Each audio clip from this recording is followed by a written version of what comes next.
pues que esperamos que sea de bendición, hermanos, su visita y sean edificados. Hermanos, sí, antes de pasar a lo que viene siendo la palabra de Dios, voy a dar algunos avisos. Como de costumbre, les recordamos que el martes tenemos estudio a las 8 de la noche por Zoom. Estamos viendo el carácter y los atributos de Jesús. Amén. El jueves tenemos lo que viene siendo nuestro culto. Estamos viendo la carta de Santiago. Jueves a las 7 de la noche. Aquí estamos reunidos para continuar con la carta de Santiago. El sábado a las 7 de la noche nos toca, hermanos, reunión de damas. El día de ayer tuvimos de varones. Estuvimos viendo algo muy interesante, que lo que viene siendo la disciplina de la iglesia o la disciplina eclesial. Entonces, pero este sábado toca a las damas, para que el próximo sábado en 15 días toque de nuevo con los varones. Así que, hermanas, tenganlo pendiente, saquen lo que viene siendo su día el sábado para venir y, hermanas, ser edificadas y meditar juntas la palabra del Señor.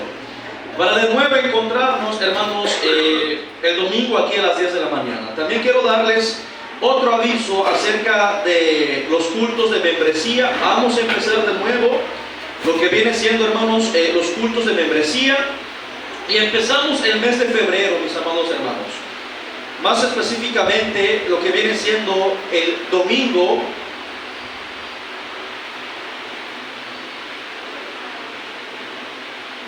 5 de febrero. Amén. El domingo 5 de febrero empezamos con nuestros cultos de membresía, y van a ser después del servicio a la 1 de la tarde, como lo llevamos la vez pasada. Entonces, los que estén interesados, hermanos, en conocer nuestras doctrinas, no solamente, hermanos, para ser miembro de la iglesia, sino también para conocer más de la fe, para quizás conocer de antemano lo que nosotros creemos, y si que esta iglesia quieres que sea tu casa, hermano, entonces venga y pues tome los estudios. Aproximadamente van a llevar 6 sesiones, así que aquí vamos a estar a partir del 5 de febrero.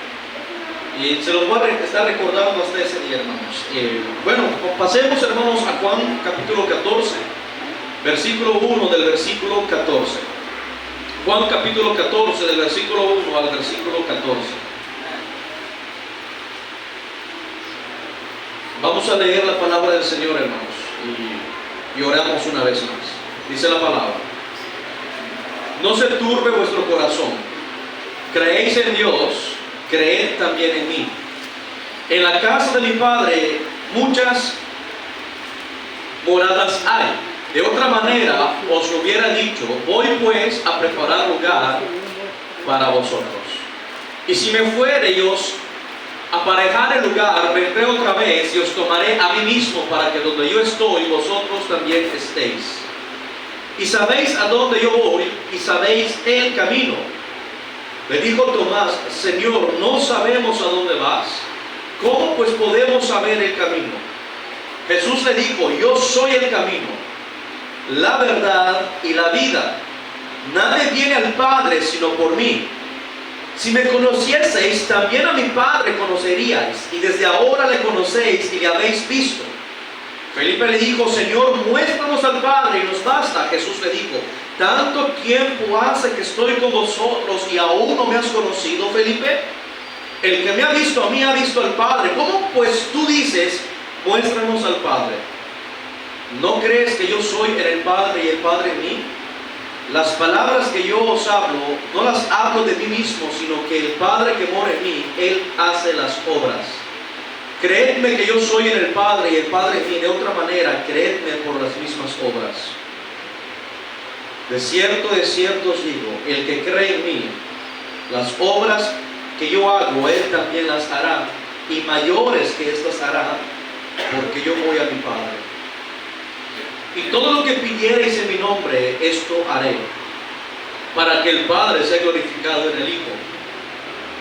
Si algo pidiereis en mi nombre, yo lo haré. Oremos, hermanos. Padre, tú has sido un Dios, Señor, benevolente y misericordioso para con nosotros. Tú no eres un Dios indiferente a nuestras necesidades, a nuestras preocupaciones. a nuestras tribulaciones. Tú eres un Dios que se preocupa por consolar el corazón de tus discípulos, de tu pueblo. Tú eres un Dios que se preocupa por el estado del corazón y por la vida que tu pueblo lleva a cabo. Padre, tú diste promesas a tus discípulos antes de partir. Antes, Señor, de ir de nuevo al cielo y sentarte a la diestra del Padre, les dejaste palabras de consuelo, de advertencia. Y estas palabras también son para nosotras verdaderas y aplicables en nuestras vidas. No estamos solos, Padre. Tú estás con nosotros. Oh Señor Jesús, no nos has abandonado, sino que era necesario que tú regresaras al cielo para enviarnos al Espíritu Santo, el que nos consuela, el que nos lleva a tu palabra, el que nos recuerda que tú estás con nosotros hasta el fin del mundo. Que esta esperanza siga viva en nuestros corazones, que esta palabra, Señor, de esta mañana nos aliente a continuar y a perseverar en la palabra y en el camino de la fe. Que tu nombre sea exaltado, Señor, y que toda la gloria sea para ti. Gracias te damos por estas palabras de consuelo. En el nombre de Jesús. Amén. Hermanos, hemos llegado al capítulo 14 del Evangelio de Juan. Y como hemos estado viendo, mis amados hermanos, Jesús está a punto de ir a la cruz. Mas sin embargo, la Escritura nos enseña una cosa: es que nosotros vivimos en un mundo caído. Nuestra vida en este mundo presente, mis amados, está llena de tribulaciones, está llena de angustias, está llena de problemas. La mayoría de nosotros que estamos aquí, si no es que todos nosotros, estamos pasando de alguna manera o de alguna medida por dificultades, por pruebas y por tribulaciones. La mayoría de nosotros. Pero hermanos, yo quiero que nosotros tengamos claro esto. Aún Job, que fue llamado por Dios como un hombre justo, como un hombre recto y apartado del mal, no se libró de las aflicciones y del sufrimiento en este mundo. Porque en Job 14:1 él declara: el hombre nacido de mujer, corto de días y harto de sinsabores. Elifaz, uno de los que aconsejaba a Job, dijo en Job 5:7: pero como las chispas se levantan para volar por el aire, así el hombre nace para la aflicción. A menudo nosotros pensamos que si nos acercamos a Dios y como Job enderezamos nuestros caminos y nos apartamos del mal, Dios no permitiría que pasemos por sufrimientos y tribulaciones. A menudo traemos esa idea en nuestros corazones. Pero tal idea y tal pensamiento no solamente no es bíblica, sino que contradice lo que nosotros podemos ver en el Evangelio y lo que nos enseña el Evangelio. El profeta Jeremías se lamentó diciendo en Jeremías 20:18: ¿para qué salí del vientre? ¿Para ver trabajo y dolor y que mis días se desgasten en afrenta? Jeremías se lamentaba porque él entendía y llegó a entender que la vida está llena de sufrimientos. Job lo llegó a entender. Y aunque, hermanos, pasamos por tribulaciones y por angustias, debemos entender que Jesús conoce estas cosas.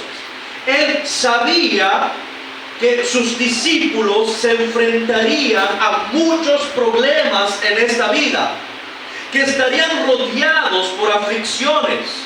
Es por eso que Jesús les dijo en Juan 6:33, unos capítulos más adelante: estas cosas os he hablado para que en mí tengáis paz. En pocas palabras, las palabras que vamos a estar viendo, Jesús la dijo para que sus discípulos y nosotros tengamos paz.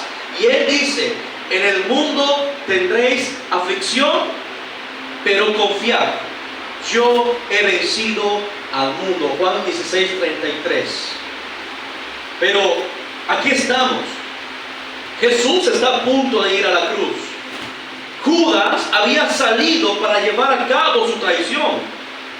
Jesús solamente se encontraba ahora con sus 11 discípulos en el aposento alto. Y aunque la hora más terrible para Jesús estaba a punto de llegar, la hora de ir a la cruz para cargar nuestros pecados y para ser separado del Padre, abandonado por el Padre, Él no se preocupa por sí mismo, sino que se preocupa por sus discípulos, cuyo mundo iba a venir de cabeza, cuyas vidas iban a ser zarandeadas. En este punto, hermanos, en la que nos encontramos, los discípulos se encontraban confundidos, se encontraban heridos, se encontraban angustiados, porque su maestro, en aquel en quien ellos habían puesto su confianza, aquel por el que habían dado su vida para seguirlo, les había dicho que los tenía que dejar.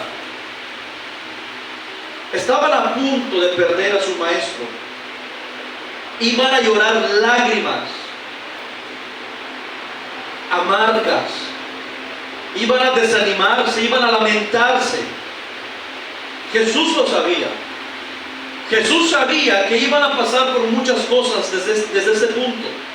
Por eso, a pesar de que Jesús iba a cargar por sus pecados, iba a morir en la cruz y apaciguar la ira de Dios, Él busca consolarlos. ¿Sabes por qué, hermanos? Porque Jesús los amaba. Y los amaba verdaderamente, como el buen pastor ama a sus ovejas. Y dice la palabra que Él los amó hasta el fin, los amó hasta la muerte, porque son suyos, es su pueblo, iba a dar su vida por ellos.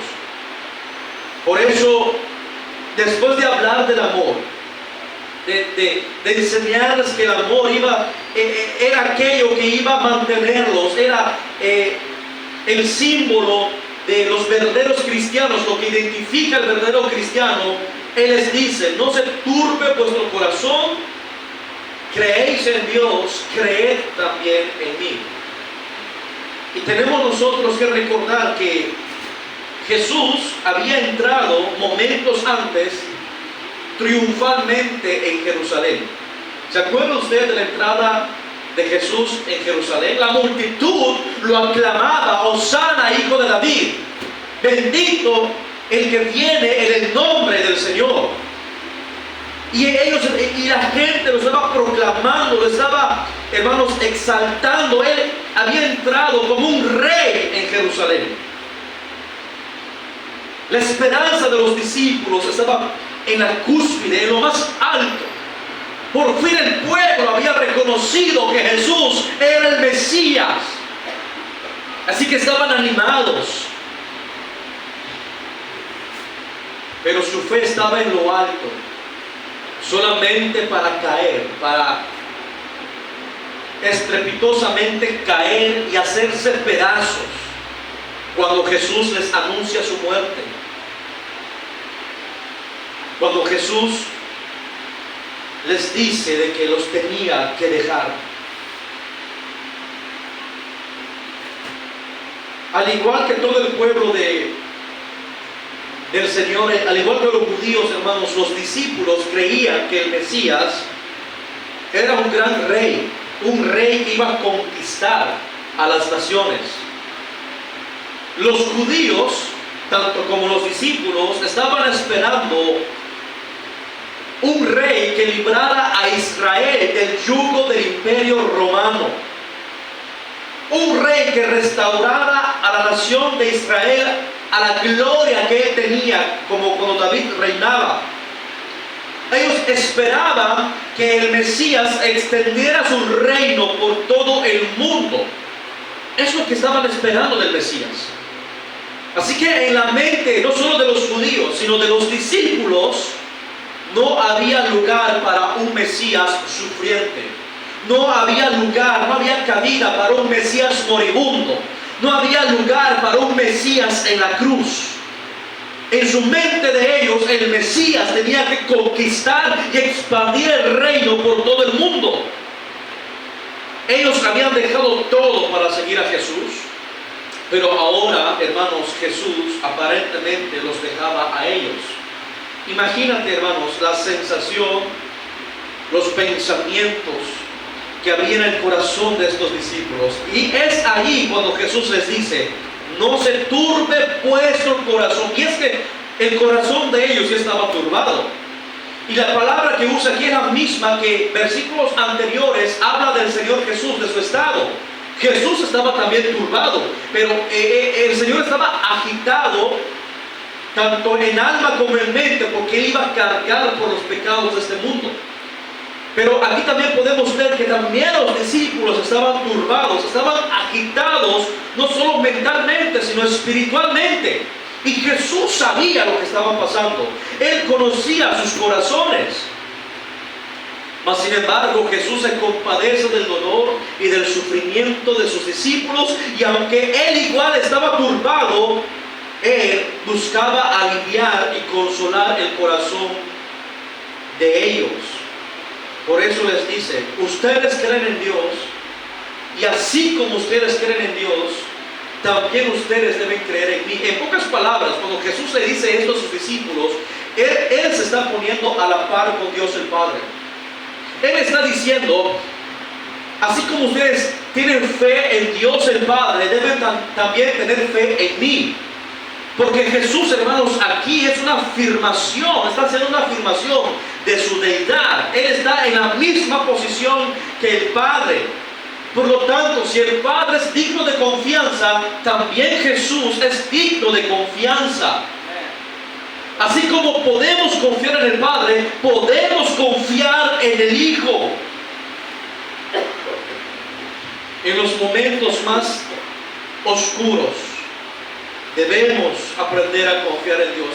En Salmo 56:3, David dice esto: en el día que temo, yo en ti confío. Pero ellos creían en Jesús. Pero su fe, hermanos, estaba a punto de tambalearse.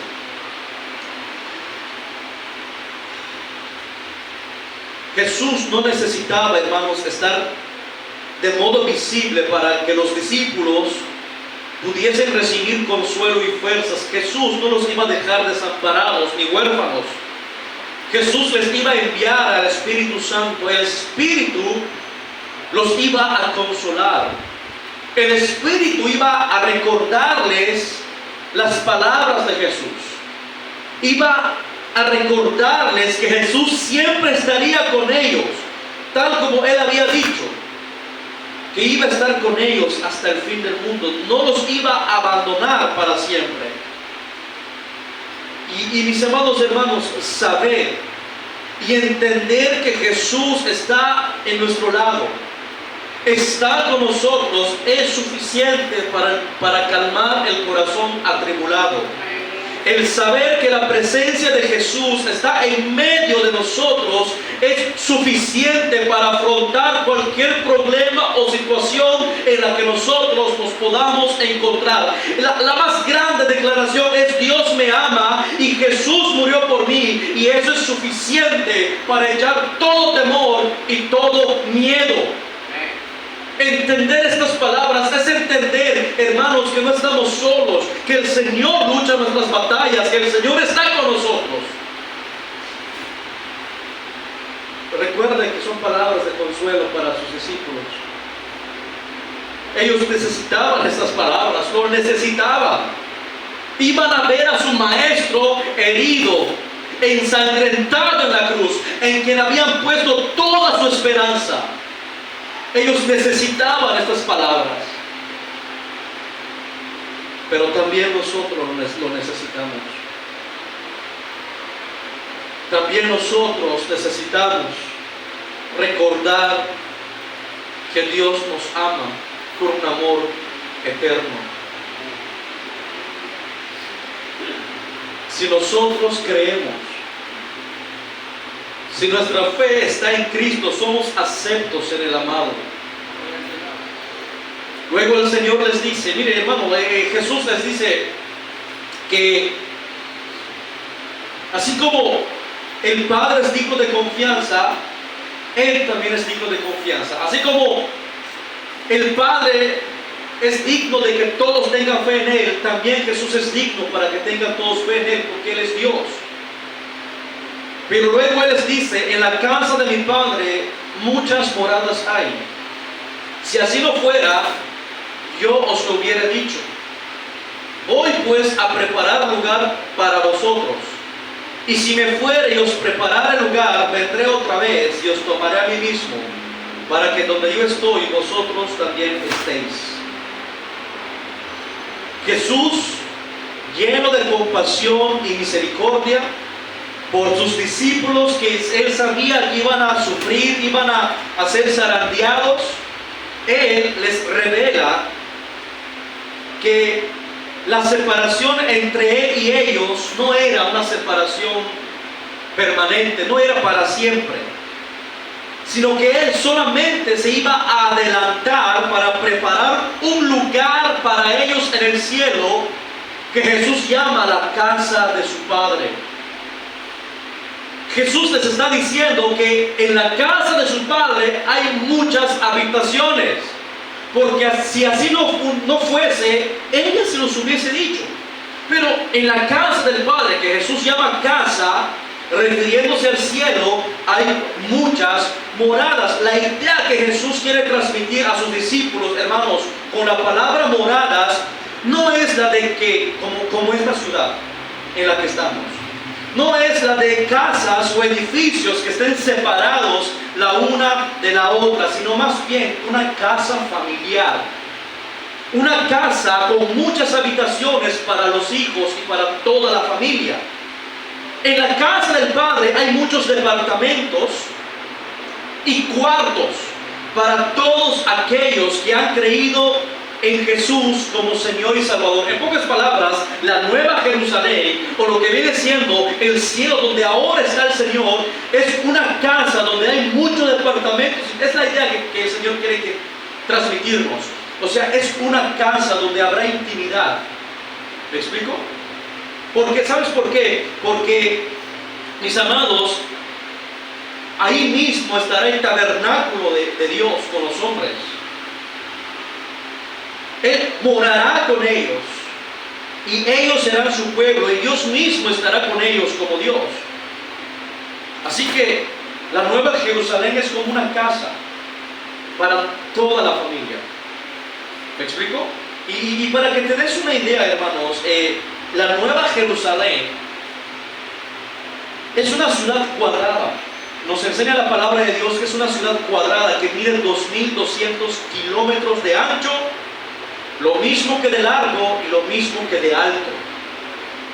A ver, ¿cómo podemos comparar lo que viene siendo la Nueva Jerusalén?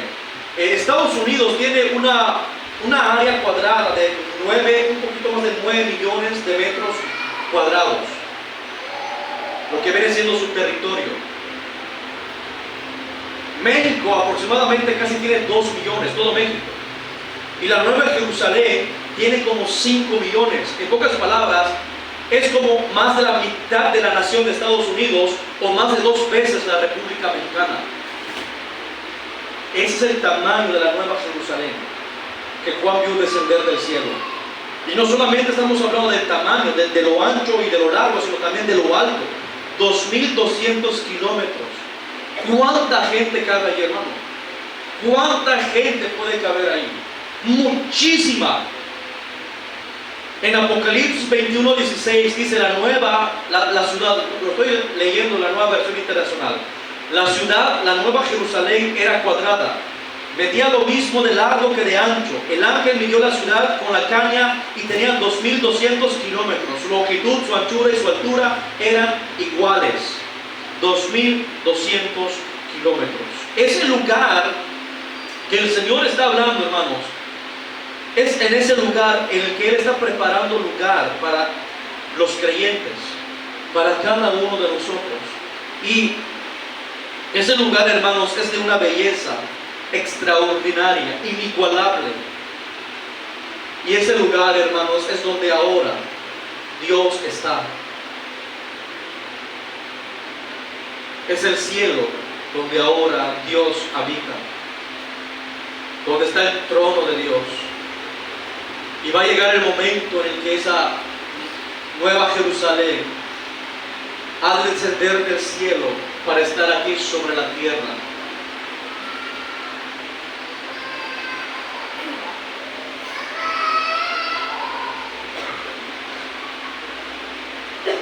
Si nosotros vamos en Apocalipsis 21:9, nosotros podemos ver esto.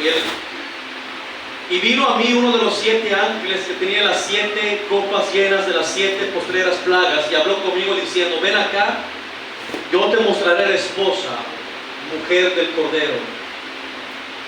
Y llevándome en espíritu a un grande y alto monte, y me mostró la grande ciudad santa de Jerusalén, que descendía del cielo de Dios, teniendo la claridad de Dios, y su luz era semejante a una piedra preciosísima, como piedra de jaspe resplandeciente como cristal. Y tenía un muro grande y alto con 12 puertas, y en las puertas 12 ángeles y nombres escritos, que son las 12 tribus de los hijos de Israel. Al oriente 3 puertas, al norte 3 puertas, al mediodía 3 puertas, al poniente 3 puertas. Y el muro de la ciudad tenía 12 fundamentos, y en ellos los 12 nombres de los 12 apóstoles del Cordero. Y el que hablaba conmigo tenía una medida de una caña de oro para medir la ciudad y sus puertas y su muro. Y la ciudad está situada y puesta en cuadro, y su largura es tanta como su anchura. Y él midió la ciudad con la caña, 12.000 estadios. La largura y la altura de ella son iguales. Y midió su muro 144 codos, de medida de hombre, la cual es del ángel. Y el material de su muro era de jaspe, mas la ciudad era de oro puro, semejante al vidrio limpio. Y los fundamentos del muro de la ciudad estaban adornados con toda piedra preciosa. El primer fundamento era jaspe, el segundo zafiro, el tercero calcedonia, el cuarto esmeralda, el quinto sardónica, el sexto sardio, el séptimo crisólito, el octavo berilo, el nono topacio, el décimo crisopraso, el 11º jacinto, el 11º amatista. Y las 12 puertas eran 12 perlas, en cada una puerta era de una perla, y la plaza de la ciudad era de oro puro, como vidrio transparente. Y no vi en ella templo, porque el Señor Dios Todopoderoso es el templo de ella y el Cordero. Y la ciudad no tenía necesidad de sol ni de luna para que resplandezcan en ella, porque la claridad de Dios la iluminó, y el Cordero era su lumbrera. Y las naciones que hubieren sido salvas andarán a la lumbre de ella, y los reyes de la tierra traerán su gloria y honor a ella. Y sus puertas nunca serán cerradas de día, porque ahí no habrá noche. Y llevarán la gloria y la honra de las naciones a ella. No entrará en ella ninguna cosa sucia, o que haga abominación y mentira, sino solamente los que están escritos en el libro de la vida del Cordero. Este arquitecto, el arquitecto de esta ciudad es Dios. Y es una ciudad, hermanos, en la que el Señor se ha adelantado para preparar un lugar para sus discípulos. Y Jesús promete regresar por nosotros. Él promete regresar por su iglesia, para que donde Él está, nosotros también estemos. Es una bendita promesa. Y Él se lo dio a sus discípulos. Él se iba a ir, Él los iba a dejar por un momento, pero Él les iba a enviar el Espíritu Santo, y Él les dijo que iba a preparar el lugar en la nueva Jerusalén, en la casa del Padre, y que Él regresaría a tomarlos y a llevarlos para que donde Él esté, ellos también estén. Mas sin embargo, mis amados hermanos,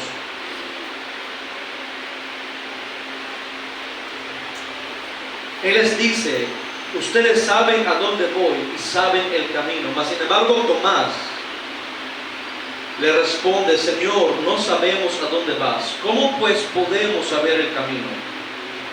Y Jesús le responde: yo soy el camino y la verdad y la vida. Nadie viene al Padre sino por mí. En este punto, los discípulos ya sabían que Jesús iba a morir, pero el conocimiento de los discípulos, ¿sabe dónde termina?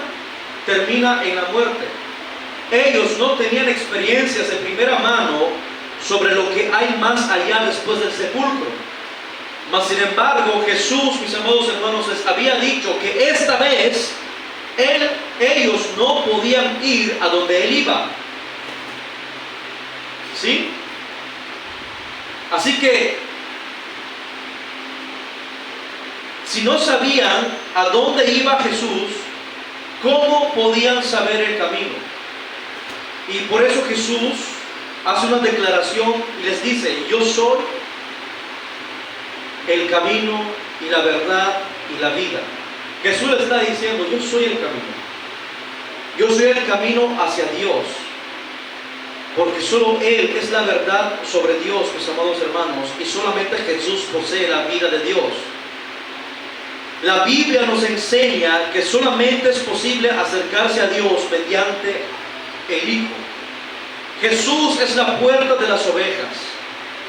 Todos los demás son ladrones y salteadores. Solamente porque Él entra, porque Él es la puerta, será salvo, nadie más. El camino de la salvación, hermanos, es estrecho. El camino de la salvación, hermanos, es pequeña, es estrecha, y la puerta de igual manera. Y en Hechos 4:12, Pedro dijo: en ningún otro hay salvación, porque no hay otro nombre bajo el cielo dado a los hombres en que podamos ser salvos. Y es que Él es el único camino que hay para llegar al Padre, nadie más. Él está recordándoles esto. Les está recordando que Él es el camino que deberían seguir, porque Él es la verdad, porque Él es la vida. No hay más caminos que Jesús, hermanos. La religión nos ha enseñado que hay muchos caminos y que hay muchas verdades, pero eso es una mentira satánica. No hay, mis amados hermanos, otro camino que Cristo. Si nosotros queremos ser perdonados, ser limpiados de nuestros pecados, no hay más que solamente un nombre que se nos ha sido dado para el perdón de nuestros pecados. Ni siquiera en nuestra propia justicia, en nuestras propias obras o en lo que podamos hacer. No hay hombre ni obras que puedan, mis amados hermanos, llevarnos al cielo. No lo hay. Así que Jesús les está recordando que Él es el camino. Seguirlo a Él, creer en Él, seguir sus mandamientos, guardar sus mandamientos, es ir en ese camino que los lleva a la vida. Luego el Señor les dice: si me conocieseis, también a mi Padre conoceríais.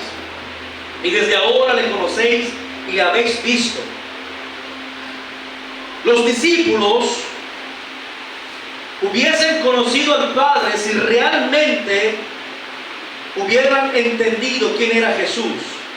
La frase de Jesús cuando dice: desde ahora le conocéis y le habéis visto, ellos realmente lo llegaron a entender solamente después de la muerte y la resurrección y la ascensión de Cristo y la venida del Espíritu Santo en Pentecostés. Solamente ahí fue cuando los discípulos entendieron realmente la deidad de Jesús y la relación que Él tenía con el Padre. Jesús les está hablando aquí con la realidad que ellos iban a entender en un futuro. Ellos no lo entendían, no entendían muchas de las cosas que Jesús les está diciendo, pero lo iban a entender después. Pero Jesús aún así se los dice. Mas sin embargo, Felipe no estaba satisfecho con lo que Jesús había dicho y le dijo: Señor, muéstranos al Padre. Y es terrible, ¿verdad? Ver a Jesús es ver al Padre, porque Él es la imagen visible del Dios invisible. Conocer a Jesús es conocer a Dios el Padre. Pero Felipe no está satisfecho, así que le dijo: Señor, muéstranos al Padre y eso nos va a bastar.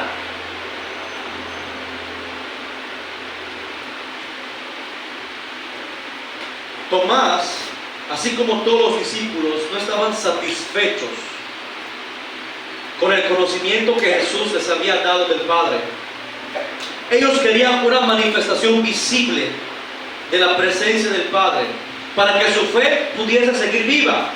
Quizás en la mente de ellos estaban las experiencias como de Jacob, como de los padres de Sansón, como la de Moisés, como la de los profetas, como Isaías, como Ezequiel. Ellos querían vislumbrar a Dios el Padre o su gloria.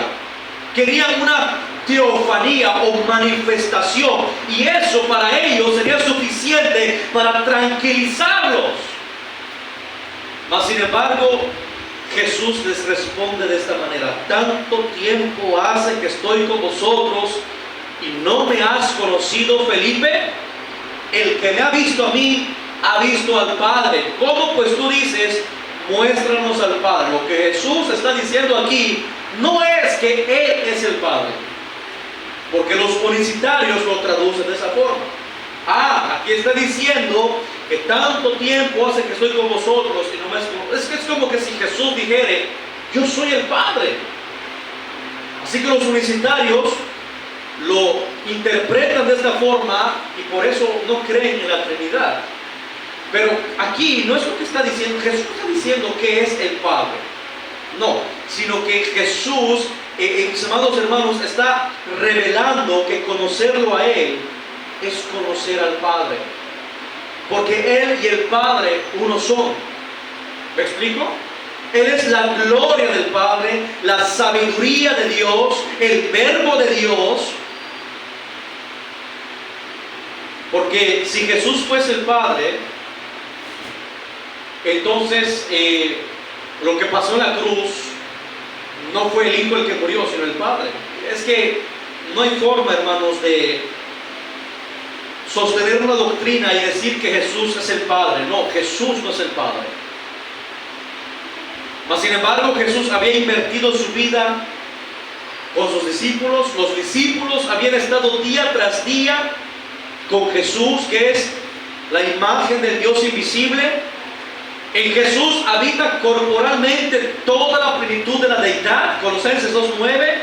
Él es el resplandor de la gloria de Dios y la imagen misma de su sustancia. Hebreos 1:3. Aún así, a pesar de estar con Jesús tanto tiempo, los discípulos no entendían completamente la verdad sobre Él y la unión con el Padre. Por eso Jesús les dice: ¿no crees que yo soy en el Padre y el Padre en mí? Las palabras que yo os hablo, no las hablo por mi propia cuenta, sino que el Padre que mora en mí, Él hace las obras. Creedme que yo soy en el Padre y el Padre en mí. De otra manera, creedme por las mismas obras. Jesús, hermanos, le está diciendo a sus discípulos: la doctrina que yo he enseñado, la doctrina que yo he hablado, no es mía, sino del Padre que me envió. Juan 7:16. Las palabras del Señor Jesús, hermanos, eran tan poderosas que, hermanos, cuando Él terminaba de enseñar con el Sermón del Monte, la gente se admiraba de su doctrina, porque Él enseñaba como quien tiene autoridad y no como los escribas de aquel tiempo. Cuando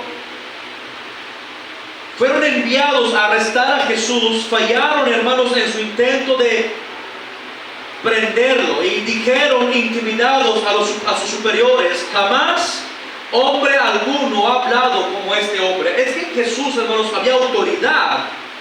Sus palabras, hermanos, demostraban que Él era Dios. Su doctrina demostraba su unión con el Padre. Pero, hermanos, la fe no solamente para los discípulos, no solamente se debía basar en las palabras de Cristo, sino también en las obras que Él había llevado a cabo.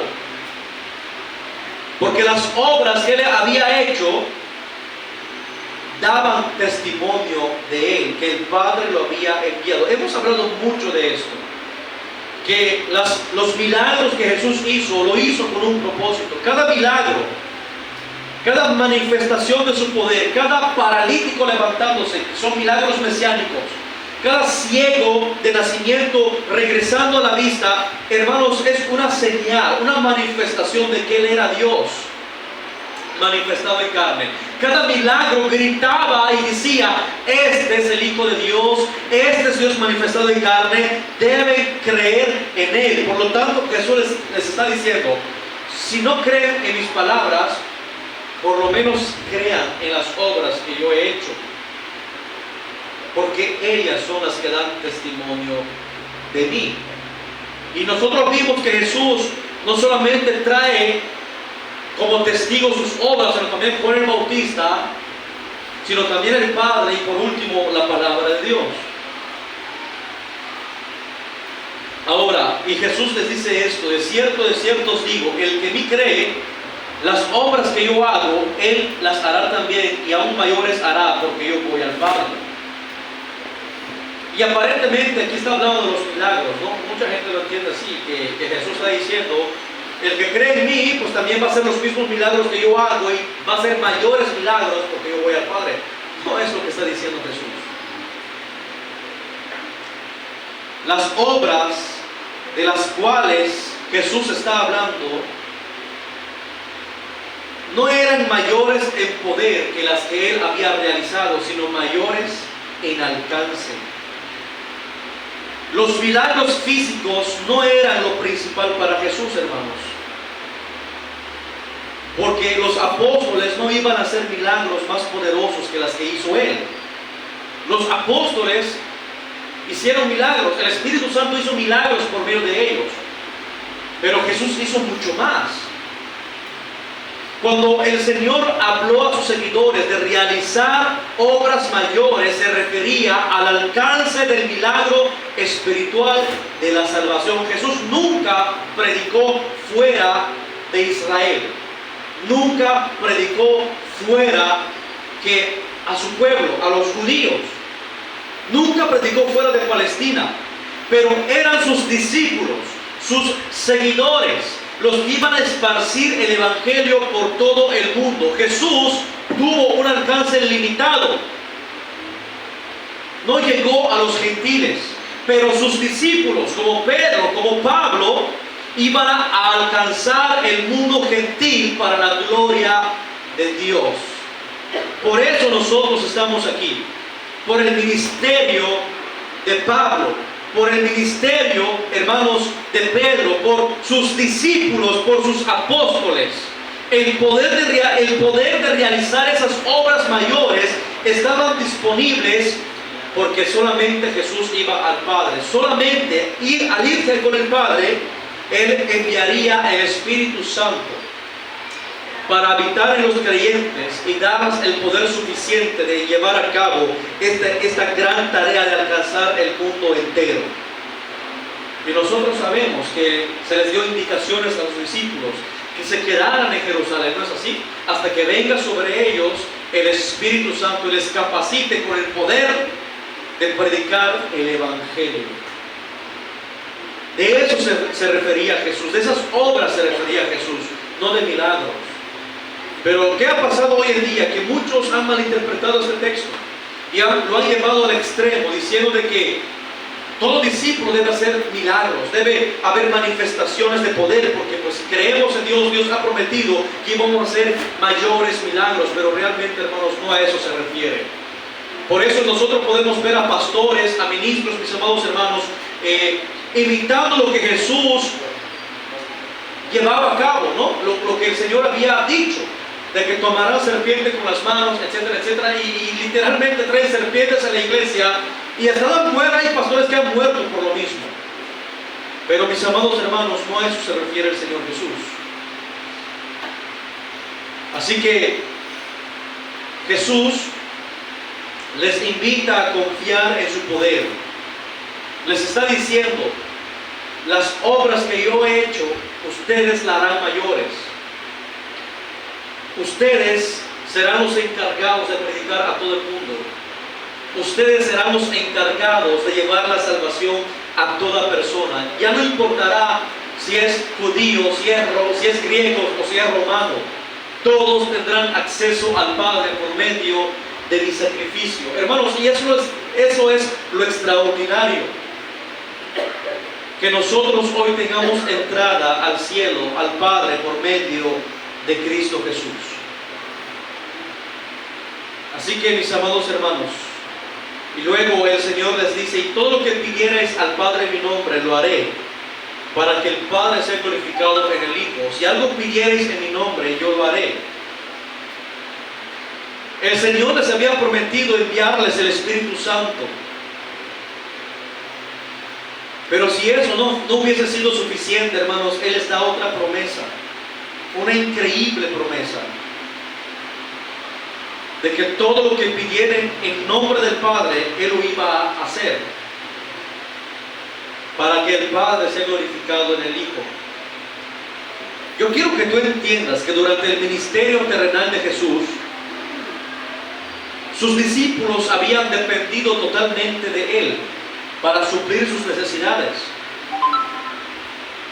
Jesús les había provisto de comida.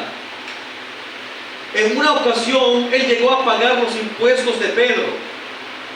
Él suplía las necesidades de sus discípulos cuando Él estaba con ellos, pero ahora estaba a punto de dejarlos. Mas sin embargo, ellos habían dejado todo para seguirlo a Él. Ahora la pregunta es: Señor, hemos abandonado todo por ti. Ahora, ¿qué será de nosotros? ¿Qué será de nosotros?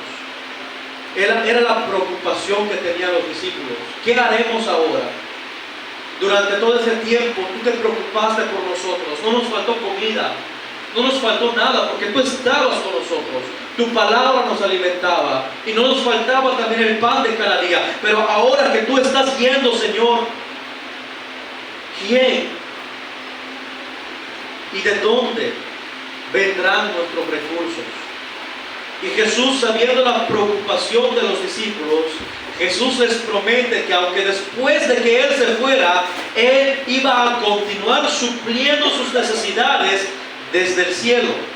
Por eso Jesús les dice y le da énfasis a esto: todo lo que pidiereis el Padre en mi nombre, si algo pidiereis en mi nombre, yo lo haré. La oración, mis amados hermanos, iba a ser la puente, y es la puente entre nuestras necesidades y los recursos ilimitados e inagotables del Señor Jesucristo. Pedir en el nombre de Jesús es algo que se nos manda a todos nosotros, a rogar, a clamar, porque todo lo que nosotros pidiésemos al Padre en nombre del Señor, Él lo hará. Y todo lo que nosotros pidiésemos en su nombre, Él lo hará. Pero pedir en nombre de Jesús no quiere decir que después de terminar toda oración digamos en el nombre de Jesús, amén, simplemente sin entender lo que estamos diciendo. Porque todos nosotros terminamos esas oraciones de esa forma. Cuando oramos, decimos en el nombre de Jesús, amén. En el final de cada oración decimos esa pequeña frase. Pero esa pequeña frase no es una fórmula mágica que obliga a Dios a conceder toda petición egoísta de personas que lo hagan. No porque yo diga en el nombre de Jesús, amén, significa que Dios me va a dar todo lo que yo pida. No es así. Orar en el nombre de Jesús no significa repetir una pequeña frase. Orar en el nombre de Jesús tiene un significado que va mucho más allá, mucho más profundo y mucho más serio. Primero, significa hacer peticiones de acuerdo a la voluntad de Dios, que estén de acuerdo a sus propósitos de su reino. ¿Cómo debemos orar? En Mateo 6:10 Jesús nos lo enseñó. Venga tu reino, hágase tu voluntad como en el cielo, así también en la tierra. Nuestra oración debe estar alineada con la voluntad de Dios. Nuestro anhelo y nuestra petición debe ser siempre que el Señor haga su voluntad, así como lo hace en el cielo, así también en la tierra. En pocas palabras, orar en el nombre de Jesús es orar conforme a la voluntad de Dios.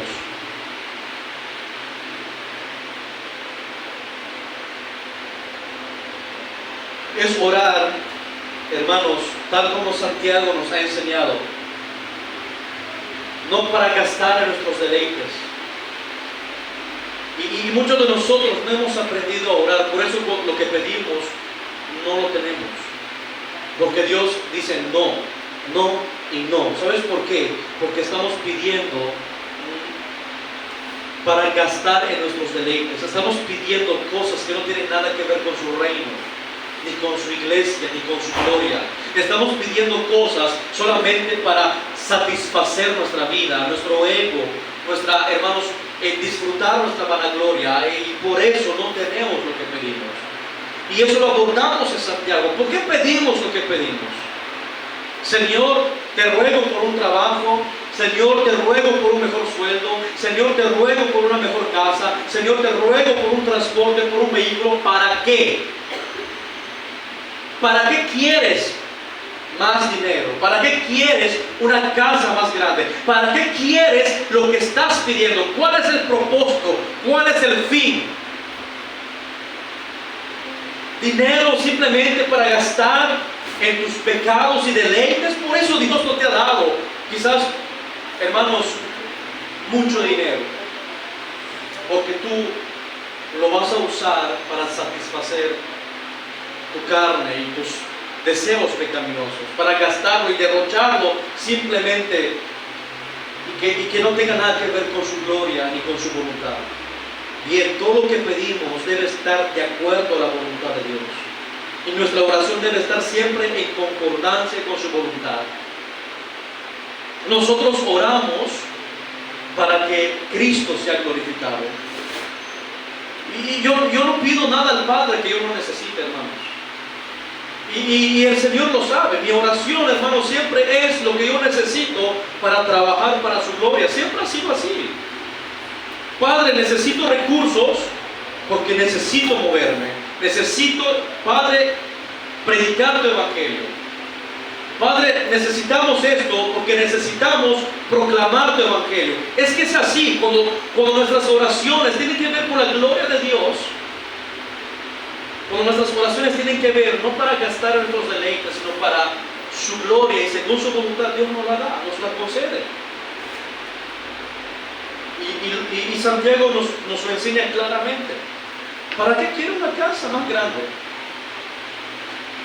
Si es para hospedar a mis hermanos, los que vengan de viaje y no tengan dónde quedarse, o para hacer reuniones con nuestros hermanos en la iglesia y compartir la fe, yo sé que el Señor lo va a conceder, pero es que eso tiene que ser genuino, porque a Dios no lo engañamos.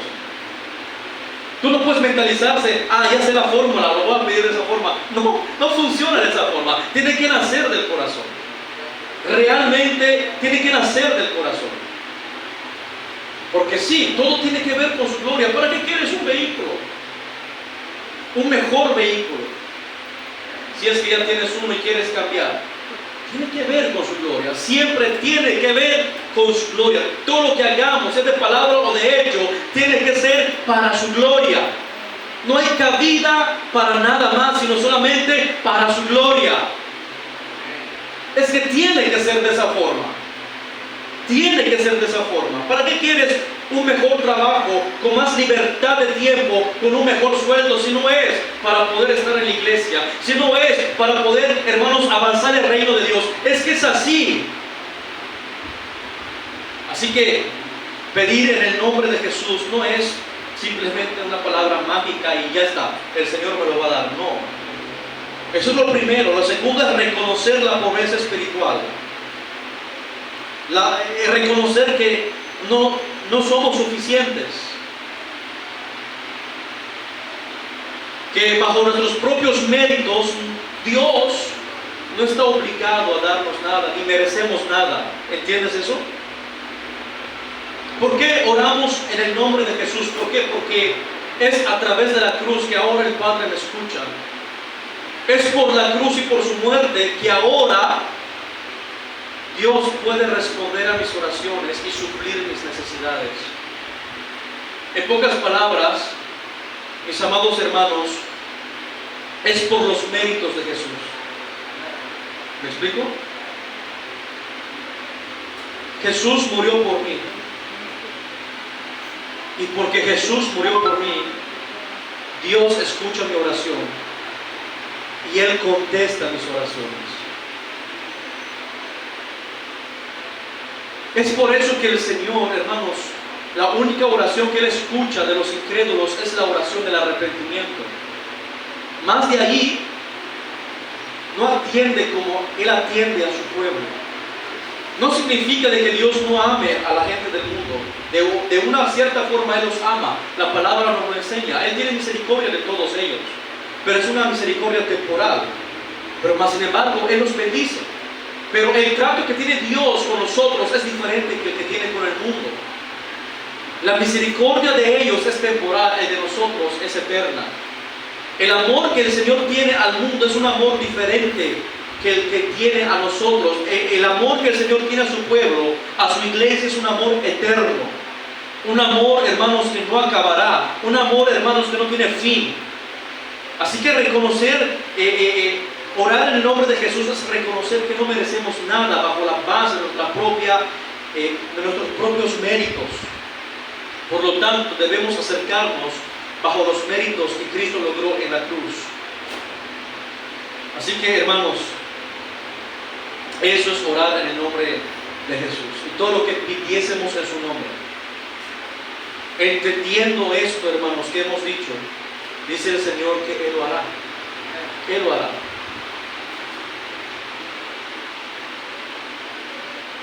Y hermanos, muchas veces nosotros, como dice Santiago, no tenemos porque no pedimos. Y cuando pedimos, pedimos mal, para gastar en nuestros deleites. Pero yo sé que los creyentes han visto la mano de Dios. Porque yo he visto oraciones contestadas en la misma semana. Es extraordinario cuando eso sucede. Te quebranta el corazón porque ahí te das cuenta que realmente el Señor te escucha. Y lo crees. Porque puedes ver que el Señor realmente te contesta. Pero a veces también te dice no. Y a veces nosotros también debemos entender que no todo lo que pidamos Dios nos lo va a dar, sino que todo lo que pidamos conforme a su voluntad, conforme, hermanos, a su gloria. Pero debemos nosotros siempre ir a la oración, hermanos. Debemos pedir, pedir, pedir. Es que eso tiene que ser así. Debemos pedir gracia, sabiduría, debemos pedir conocimiento. Debemos ir siempre en la oración, porque siempre todos tenemos necesidades. Y a Dios no le cansa que nosotros roguemos, pidamos por nuestra propia alma, por el alma de nuestra familia. ¿Cuándo fue la última vez que tú oraste por tu propia alma y por el alma de tu familia? ¿Cuándo fue la última vez que te arrodillaste y diciéndole al Señor, Señor, salva a mi familia, salva a mis padres, salva a mis hijos, salva a mi familia? ¿Cuándo fue la última vez? No estamos hablando solamente de cosas materiales, sino de cosas importantes que realmente tienen que ver con la salvación. ¿Cuándo fue la última vez que oramos de esa forma? Este mundo, hermano, está lleno de falsas esperanzas. Toda esperanza que hay en el mundo, todo consuelo, son cisternas rotas que no retienen agua, tal como Jeremías 2:13 nos enseña. El dinero, hermanos, no puede darnos confianza. No podemos confiar en nuestras riquezas, ni en nuestra sabiduría, en nuestro poder, porque todo eso, hermanos, son cisternas rotas. La verdadera tranquilidad la da el Espíritu Santo. La verdadera tranquilidad y la verdadera paz proviene de Dios. La confianza en el que Él está preparando un lugar para nosotros en el cielo. La seguridad de que Él es el único camino a Dios. La comprensión de que Él es el Dios encarnado y manifestado en carne. El reconocimiento de su poder sustentador y la expectativa cierta de que Él cumplirá cada una de sus promesas perfectamente. Hermanos, es lo que nos debe sostener. Jesús nunca falla y nunca fallará. Mas sin embargo, hermanos, nosotros debemos depositar nuestra confianza en Él, únicamente en Él. Hay hombres que tienen mucho dinero, muchísimo, pero eso no ha sido suficiente para librarnos de la muerte, ¿cierto?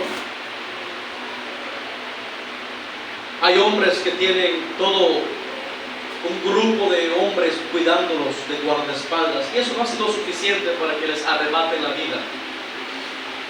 Hay hombres que consultan con los mejores doctores, Y eso no ha sido suficiente para librarnos de la muerte. Nuestra confianza no está en lo material, no está en nuestra riqueza, no está en nuestra sabiduría, no está en nuestro dinero, está en Cristo, está en Él. Él es nuestra esperanza, Él es, hermanos, nuestra confianza. Pero Jesús les enseña esto a sus discípulos, porque están a punto de padecer y de ser zarandeados. Su fe está a punto de estar en lo más bajo. Ellos necesitaban oír que Jesús les iba a preparar lugar para ellos, que ellos debían pedir, debían rogar, y todo lo que pidiesen Él lo daría a ellos, porque ellos orarían y pedirían conforme a la voluntad del Señor. Y ciertamente así fue. Veamos la vida de los discípulos, hermanos. Yo no veo a los discípulos rogando por riqueza, por dinero, por poder, no. Mira la vida de los apóstoles. Dieron su vida por Cristo, murieron en pobreza, nunca tuvieron, hermanos, riqueza en este mundo. Pero todo lo que ellos pidieron, Dios se los dio, porque pidieron conforme a la voluntad de Dios. Y ellos ahora, mis amados, Dios les prometió riquezas incomparables en el reino venidero. Ellos entendían muy bien esto, que en lugar de reunir riquezas en esta tierra, deberían reunir riquezas en el cielo. Ellos iban a recibir la honra del Padre, iban a ser honrados. Y si nosotros entendiéramos esto, hermanos, en lugar de perseguir la fama, el poder, la influencia o la riqueza de este mundo, el perseguir el mundo venidero, hermanos, seríamos más completos si nosotros permanecemos en la voluntad de Dios. Pongámonos de pie, hermanos, y oremos al Señor en esta mañana. Padre, te damos